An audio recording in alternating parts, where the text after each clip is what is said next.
The rain fell in sheets across Whisperwood Forest, drumming against Rowan Blackwood's worn canvas jacket as he trudged along the muddy path toward his cabin. Lightning split the sky, illuminating his weathered face for a moment, a face too young for its creases. Sculpted by solitude and old grief rather than age, he adjusted his grip on his axe, more out of habit than necessity. The tool had become an extension of his arm after 15 years of work in these woods. Just half a mile more, he muttered to himself, voice nearly lost beneath the storm's fury. Another crack of thunder, and Rowan instinctively ducked beneath an ancient pine seeking momentary shelter. As he leaned against its massive trunk, a faint, unfamiliar sound caught his attention, a sound that didn't belong to the forest or the storm, a whimper, then a hushed musical whisper that formed no words he recognized, frowning. Rowan crouched down, peering into a hollow at the base of the tree. His eyes widened. Inside, huddled together and trembling, were two beings unlike any he had ever seen. They were tiny, no larger than squirrels, with delicate limbs and oversized, almond-shaped eyes that reflected the lightning in iridescent pools of silver. Their skin seemed to pulse with a subtle glow, one a soft purple hue and the other a pale blue. They shrank back at his approach, the purple one pushing the smaller blue one behind her protectively. "Hey there," Rowan said softly, setting his axe down and raising his empty hands. "I won't hurt you." The purple one tilted her head, studying him with those impossible eyes. Then, to his astonishment, she spoke in halting, accented English. "Please. Storm. Dangerous." She gestured to her companion. "Brother hurt." Rowan's mind raced. These weren't animals, weren't even of this world if his instincts were correct. Yet they needed help, and something in their frightened gazes pulled at a part of his heart he'd long thought dormant. "I have a cabin nearby," he said slowly. "Warm, dry, safe." The purple being Rowan could only think of her as female, though he had no idea if such distinctions even applied, considered his offer. Then nodded once. "My name is Rohan," he offered, extending a finger toward them, which seemed enormous by comparison. "Zara," the purple one replied, pointing to herself. Then to her companion, Lumi. With extraordinary care, Rowan scooped the tiny beings into his cupped palms, marveling at how light they were, how they seemed almost to float onto his skin. Lumi was indeed injured, a thin blue liquid seeping from a cut on his leg. "I've got you," Rowan promised, tucking them gently inside his jacket pocket, close to his chest where they'd be warm and protected from the rain. The storm intensified as he made his way to the cabin, but Rowan barely noticed. His mind was filled with questions. Where had they come from? What were they doing here, so far from anywhere? And why did he feel so strangely protective of them already? By the time he reached his cabin, a sturdy, if simple structure built with his own hands, Rowan had made up his mind. These visitors, whatever they were, would be safe with him for as long as they needed. Inside, carefully placed Zara and Lumi on a soft cloth by the fireplace, which he quickly stoked to life.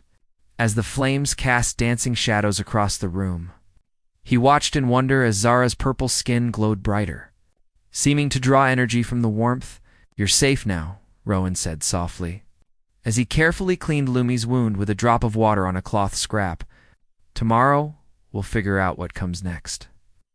What he didn't know was that next would arrive sooner than expected, in the form of a forest ranger with secrets of her own, and that his solitary life was about to change forever. The morning light filtered through the cabin windows, casting golden patterns across Rowan's rough wooden floor. He'd slept in the armchair, unwilling to leave his tiny guests alone. Zara and Lumi had created a makeshift nest in a soft wool cap on his table, their luminous bodies dimmed to a gentle glow as they slumbered. Rowan was brewing pine needle tea, and a sharp knock at the door made him freeze. In 15 years, he'd never had an unexpected visitor. Forest Service called a clear, feminine voice. "Open up, please." Quickly, Rowan covered the sleeping aliens with a handkerchief and opened the door. Standing on his porch was a woman he'd never seen before, though he knew most rangers in the area. She was striking, tall, and lithe, with copper-colored hair braided down her back and eyes, the peculiar green gold of sunlight through leaves. Her ranger uniform seemed too crisp, too new. I'm Alawan Nightshade, she said, her gaze intense as it swept past him into the cabin. There were unusual light patterns reported in this sector last night. Did you notice anything? Just lightning, Rohan replied, blocking the doorway with his body. Something about her felt off, her movements too fluid, her attention too focused. A soft musical chirp came from behind him and Eloan's eyes widened. Before Rowan could stop her, she slipped past him with impossible grace, moving directly to the table where the handkerchief was now vibrating slightly. You found them, she whispered, and the reverence in her voice made Rowan pause instead of grabbing her. With gentle fingers, Alawan lifted the handkerchief. Zara and Lumi blinked up at her, and to Rowan's astonishment, they chirped excitedly rather than hiding. You know what they are? Rowan asked, closing the door quickly.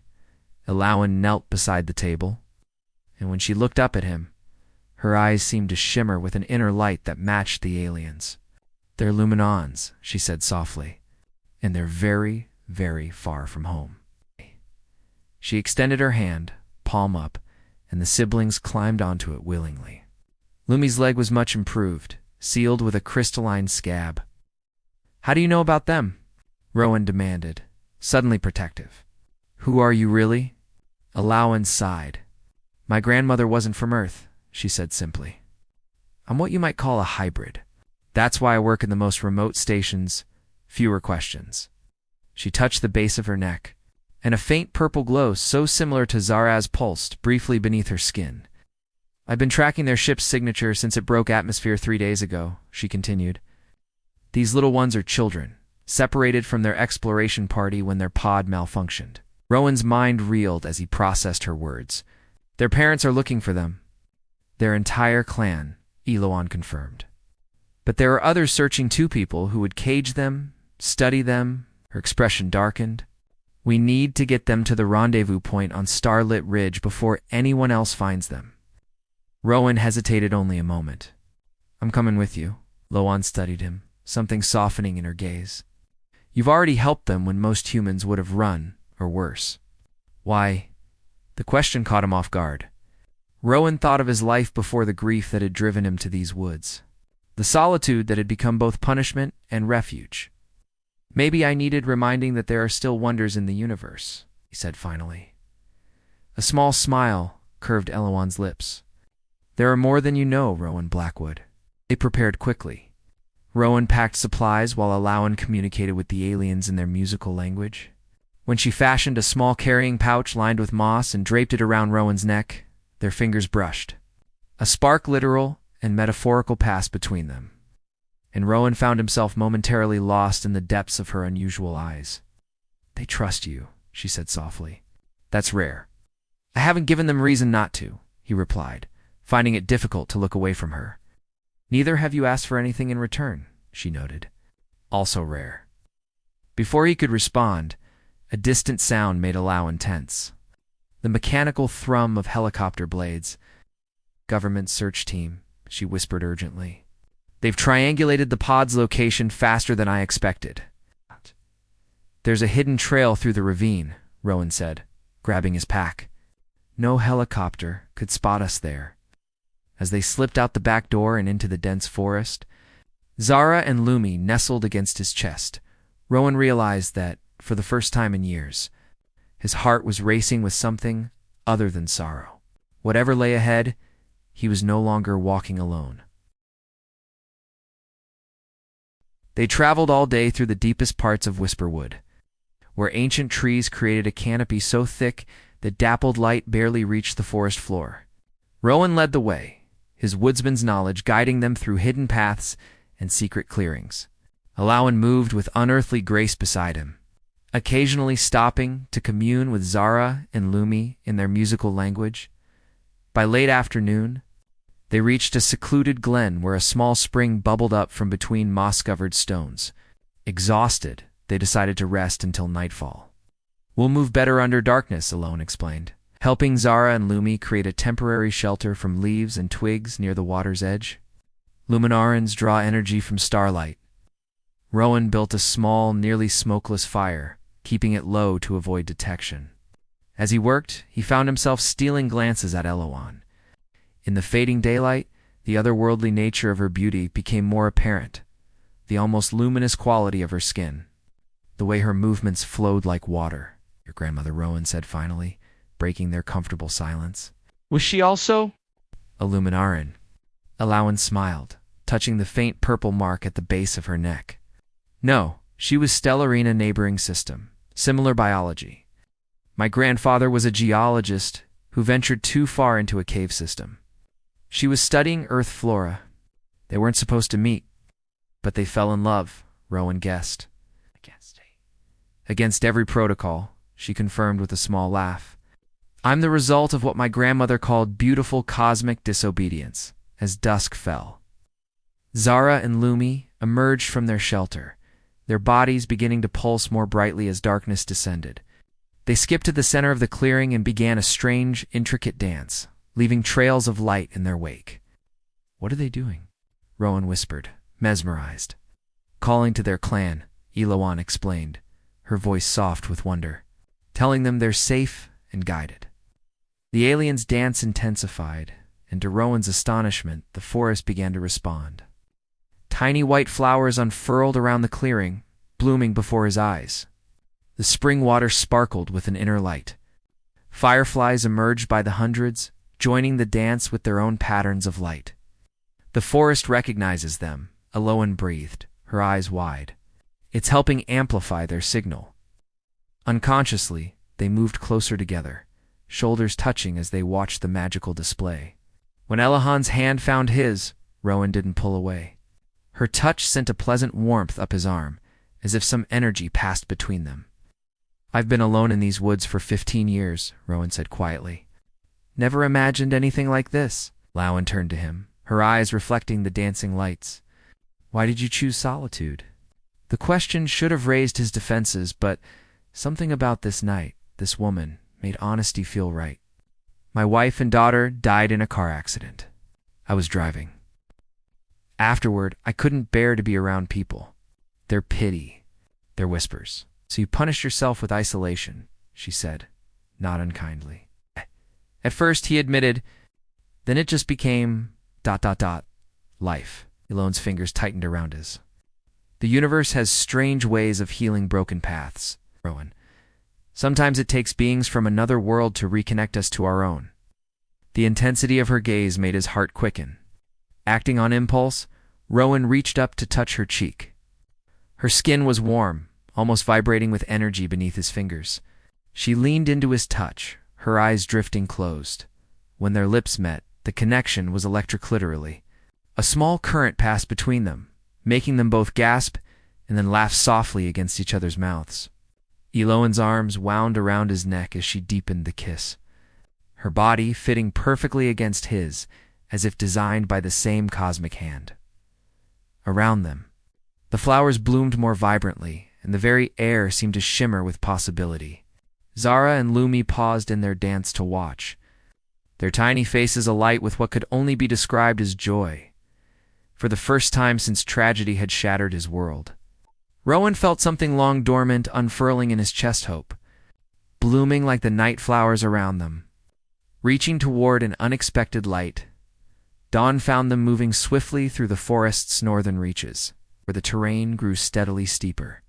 Helicopter sounds had faded, but Alawan remained tense, her senses clearly attuned to dangers Rowan couldn't perceive.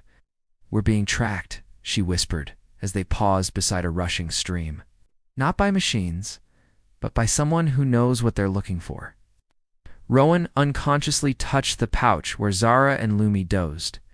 After their energetic night ritual, the tiny aliens needed rest, their glow dimmed to conserve energy.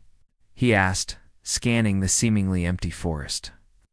There's a division of the government that specializes in extraterrestrial contact, Loan explained, kneeling to refill their water bottles. Official policy is peaceful observation, but some agents have different priorities.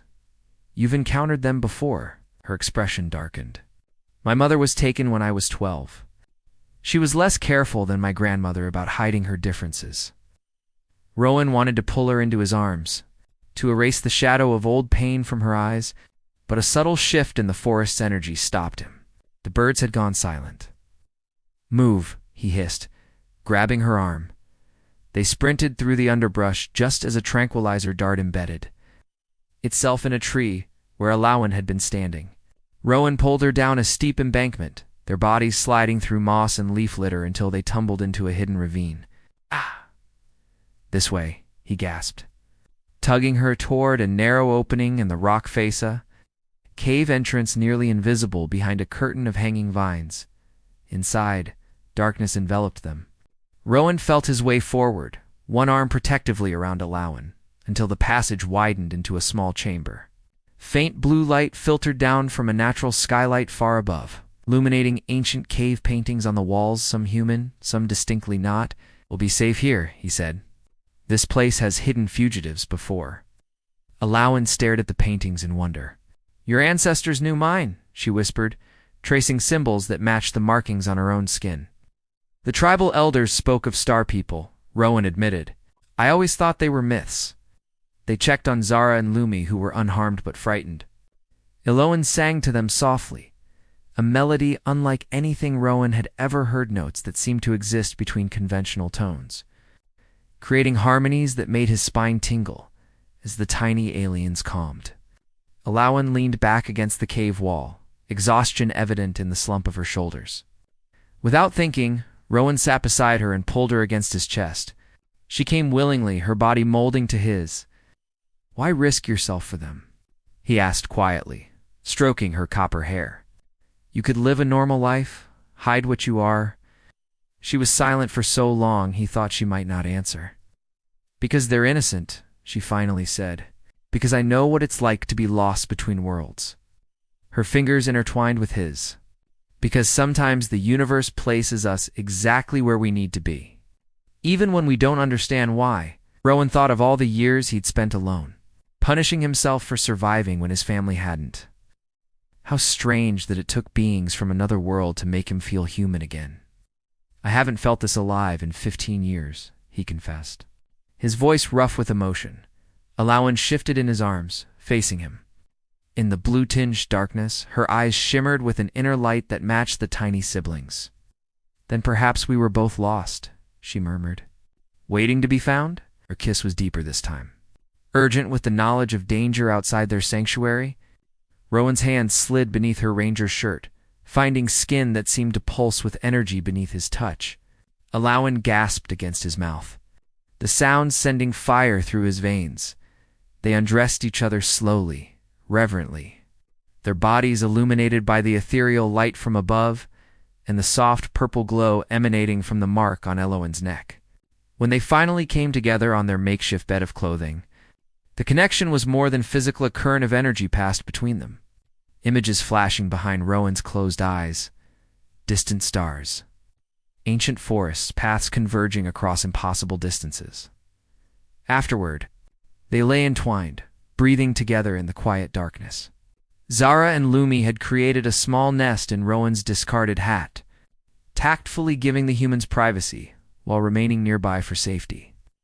"We need to reach Starlit Ridge by tomorrow night," Alawan said softly, tracing patterns on Rowan's chest.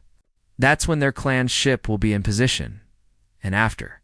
Rowan asked, the question weighted with everything unspoken between them.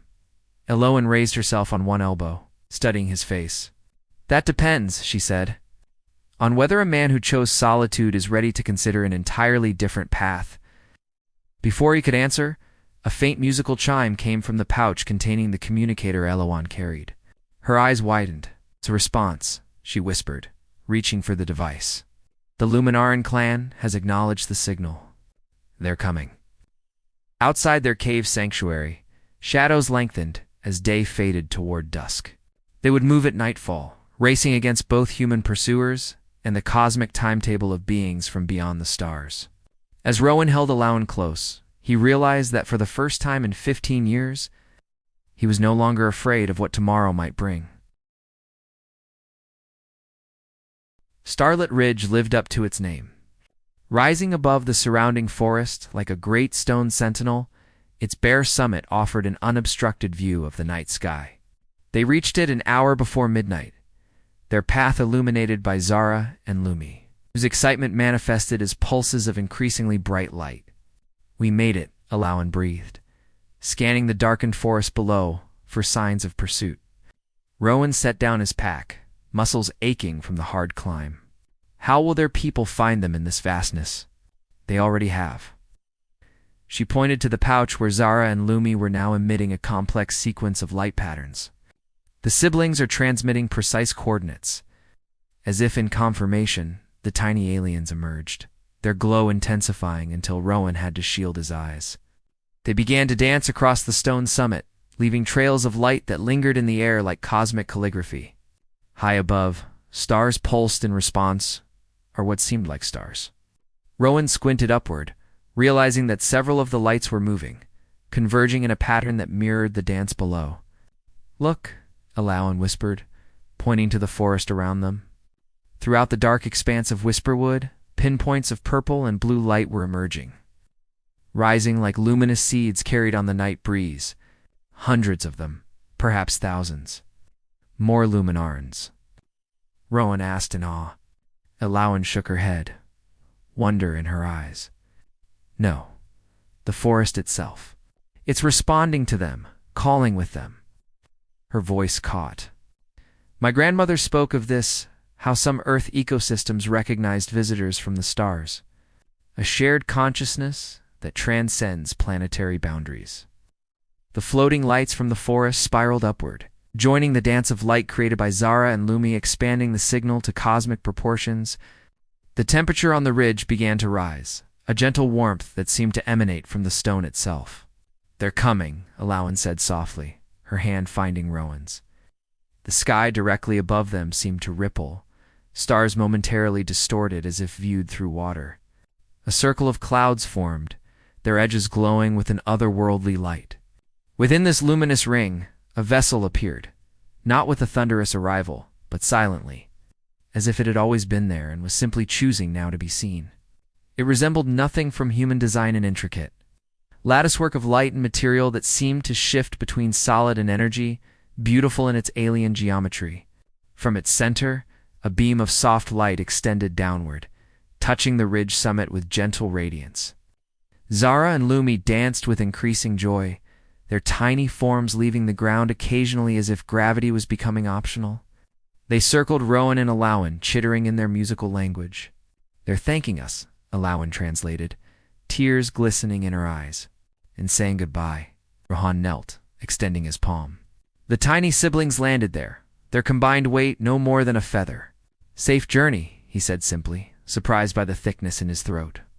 To his astonishment, the aliens floated up to touch his face, one on each cheek, leaving a sensation like the gentlest of electric kisses. They did the same to Alawan before rising into the air, spiraling upward through the beam of light. As they ascended, the forest lights followed, creating a magnificent aurora of blue, purple, and green that surrounded the alien craft. The display was breathtaking, nature and technology in perfect harmony, Earth and stars in conversation.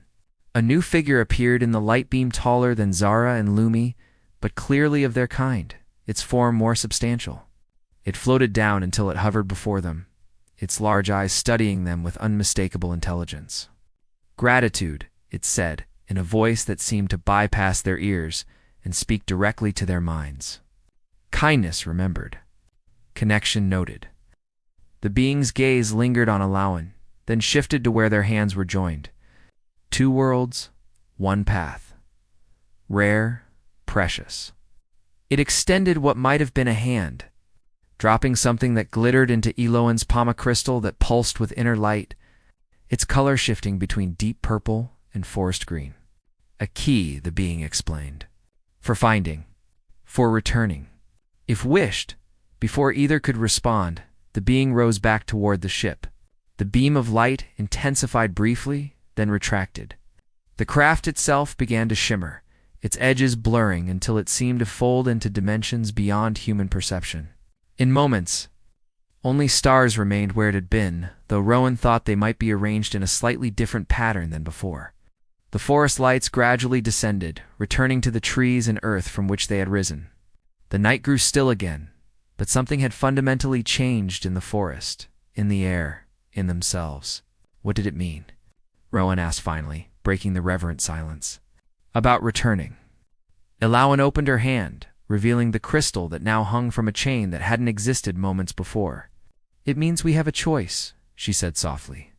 "Stay here, or someday, follow them." The implications staggered him. "To the stars? To wherever they call home," she confirmed. "Where people like me wouldn't have to hide what they are." The weight of her words hung between them. Rowan looked out over the forest that had been his refuge and prison for 15 years. Then back to this extraordinary woman, a bridge between his world and something far greater. "What do you want, Elowen?" She stepped closer, the crystal glowing softly between them. "I want not to choose between worlds anymore." Her eyes searched his. "I want not to be alone in either." Rowan took her face in his hands, the certainty in his heart startling after so many years of doubt. "Then we don't have to decide tonight," he said. "Or tomorrow. Or even this year." He kissed her deeply, feeling that now familiar current of energy pass between them. When they parted, he smiled, the first genuine smile to cross his face in longer than he could remember. "Whether our path leads us deeper into these woods, or eventually to the stars," he promised, "we'll walk it together." Elowen's answering smile rivaled the brilliance of the celestial display they'd witnessed. Behind them, the first light of dawn touched the eastern horizon, painting the world in new colors. As they descended from starlit ridge, hand in hand, the forest seemed to make way for them, branches parting, roots smoothing, flowers blooming despite the early hour. Whisperwood was forever changed by what had transpired within its boundaries. And so was Rowan Blackwood, a solitary man who had helped tiny travelers from the stars and, in doing so, found his own way back to the light.